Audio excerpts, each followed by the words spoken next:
Astronauts in space stations and space shuttles are humans, and humans are living things. And the basic characteristics of a living thing are that they move, reproduce, metabolize, excrete, and grow.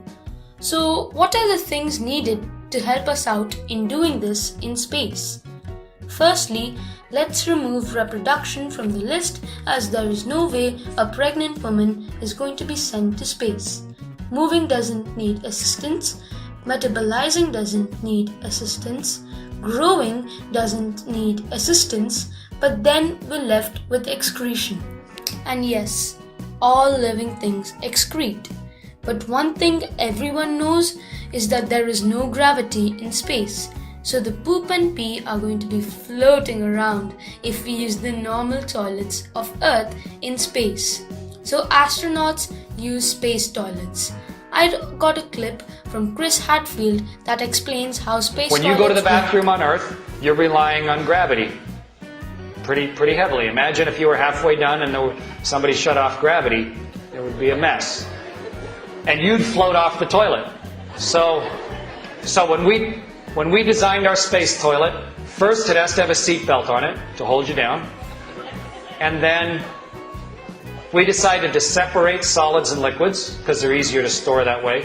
So we just have a tube that you pee into, and it has air pulled into the tube. So it's not a big deal. For the women, there's a cup fits up against them. For the guys, it's just like a little funnel. You just pee into this tube, and it goes into a sewage tank. But the solids that come out of your body, that's a harder problem to solve. And it's an important medical one, because on Earth, everything falls on the floor. But in space, it's going to float around. So it'll really make you sick. If you re-ingest something that came out of your body, it will really make you sick. And we can't afford to get that sick. So we designed a toilet that instead of gravity pulling everything into the toilet, it has air flow. There's air pulled down into the toilet. Sort of windy when you're sitting there, but it pulls everything out of your body. Everything that comes out of your body gets pulled down into the toilet by the air. And then in the storage tank, we just expose that to the vacuum of space. So it basically just freeze dries everything. So it kills all the bacteria so that there's no smell. And then we just store it. And then when you have a whole bunch of it stored, we put it in a little unmanned supply ship, and we undock it, and it burns up in the atmosphere. So the next time you see a beautiful shooting star going across the sky, that's what it might be.